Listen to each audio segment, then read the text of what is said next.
শুনলো আমার কথা।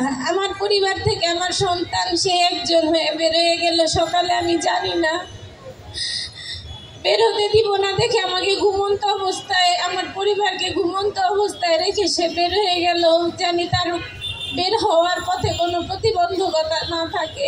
আসসালামু আলাইকুম। আনাস, আমি একজন বীরের মা। ছোট্ট একটা সন্তান আমার 16 বছরের। সেই সন্তান দেশকে এতই ভালোবাসছে, দেশের ভাইদের এত ভালোবাসছে, অদেখা ভাই যাদের সাথে তার ব্যক্তিগত কোনো পরিচয় নাই, আন্দোলনে যোগ দেওয়ার যার কোনো অভিজ্ঞতা নাই, কোথা থেকে শুরু করতে হয়, কোথায় যে শেষ হবে সে পথ তার জানা নাই, তবু সে বেরিয়ে গেছে ঘর থেকে। তারপর এক পর্যায়ে তাঁতিবাজার গিয়ে অন্যান্য অনেক আন্দোলনকারী ভাইদের দেখে তাদের সাথে যুক্ত হয়, শাহবাগের দিকে আগায় এবং ও তো আসলে আন্দোলন সম্বন্ধে তেমন কিছু জানতো না, বুঝতো না। এক পর্যায়ে বলে যে ভাই আমরা পুলিশ দেখে কেন পালাচ্ছি। আন্দোলনকারী ভাইরা ওকে বুঝায় যে আগে ওদের গুলি শেষ করতে হবে, ওদের গুলি যখন শেষ হয়ে যাবে তখন আমাদের উপর আর অ্যাটাক করা হবে না। প্রথমে গায়ে লাগে, কপালে লাগে হচ্ছে রাবার বুলেট। সে জানে না যে রাবার বুলেটের ক্ষতিটা কতটুকু। সে তার ভাইদের জিজ্ঞেস করে ভাই এটা কি কোনো ক্ষতি হবে? ভাইরা বলে যে না, এটা তেমন কোনো ক্ষতি হবে না।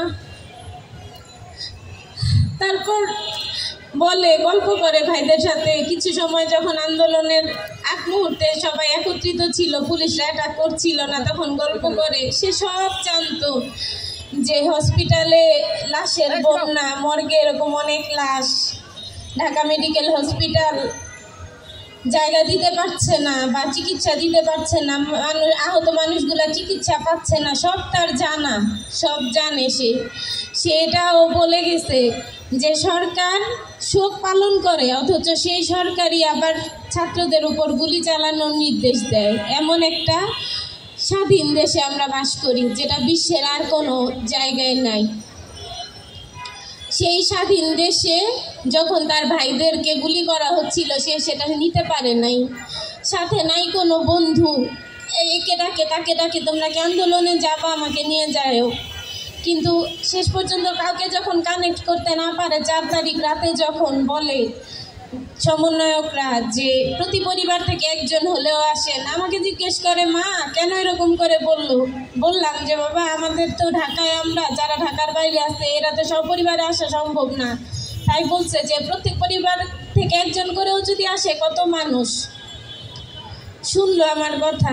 আমার পরিবার থেকে আমার সন্তান সে একজন হয়ে বেরোয় গেল সকালে, আমি জানি না বেরোতে দিব না দেখে আমাকে ঘুমন্ত অবস্থায়, আমার পরিবারকে ঘুমন্ত অবস্থায় রেখে সে বের হয়ে গেল, জানি তার বের হওয়ার পথে কোনো প্রতিবন্ধকতা না থাকে। সে তার দেশের ভাইদের এতখানি ভালোবাসছে। সেই দেশের ভাইদেরকে আমি বলবো আপনারা ভুলে যাবেন না, শহীদ আনাস থেকে শুরু করে প্রত্যেকটা শহীদ ভাইদের অন্তত তাদেরকে আপনাদের দোয়াতে মোনাজাতে মনে রাখবেন। আর যারা আহত ব্যক্তিরা আছে, আহত ভাই বোনরা আছে, গত 16 বছরে ফ্যাসিস্ট সরকারের দ্বারা বিভিন্নভাবে আমরা বিভিন্নজন নির্যাতিত হয়েছি। আজকে যে মঞ্চটা আপনারা তৈরি করতে পারছেন, যেভাবে কথা বলতে পারছেন, হয়তো এই সুযোগ সুবিধাটা গত 16 বছরে ছিল না। বিভিন্নভাবে মানুষ নির্যাতিত হয়েছে যেটা আমরা জানি না, অনেক গল্পই আমরা জানি না, কিন্তু আপনারা তো জানেন। প্রত্যেকটা মানুষ যারা নির্যাতিত ছিলেন তাদেরকে বলবো আজকের যে স্বাধীনতা আপনারা ভোগ করছেন সেটা আমাদের সন্তানদের লাশের উপর এবং আহত সন্তানগুলার কাঁধের উপর। তো তাদেরকে আন্ডারএস্টিমেট না করে আমি অনুরোধ করব যারা আহত আছেন প্রত্যেকে যার যার নিজের অবস্থান থেকে একজন করে আহত ব্যক্তির পাশে দাঁড়ান। অন্তত এই আহত সন্তানগুলা যেন পরিবারের বোঝা না হয়, এরা দেশের সম্পদ, এদেরকে সেভাবে মূল্যায়ন করবেন। আর আমরা যারা শহীদের মা, আমাদের তার হারানোর কিছু নাই, আমরা সব হারাই ফেলছি। আপনাদের কাছে হয়তো আনাস শুধু একজন নাম, একজন শহীদের নাম, কিন্তু আমার কাছে আমার সন্তানটা আমার সারা পৃথিবী।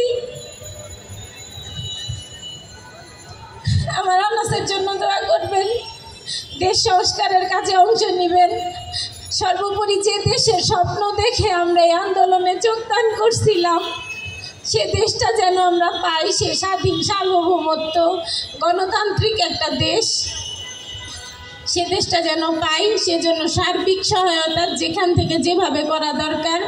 আনাসের ভাইদেরকে বলবো, যে ভাইদের প্রেমে মুক্ত হয়েছে, ভাইদের কষ্ট সহ্য করতে না পেরে আমার সন্তান ঘর থেকে বের হয়ে শহীদ হয়েছে, সেই ভাইদের বলবো আপনারা ভুলে যাবেন না, এমন কোনো কাজ করবেন না যেটা দেশের জন্য, দেশের মানুষের জন্য অমঙ্গলজনক।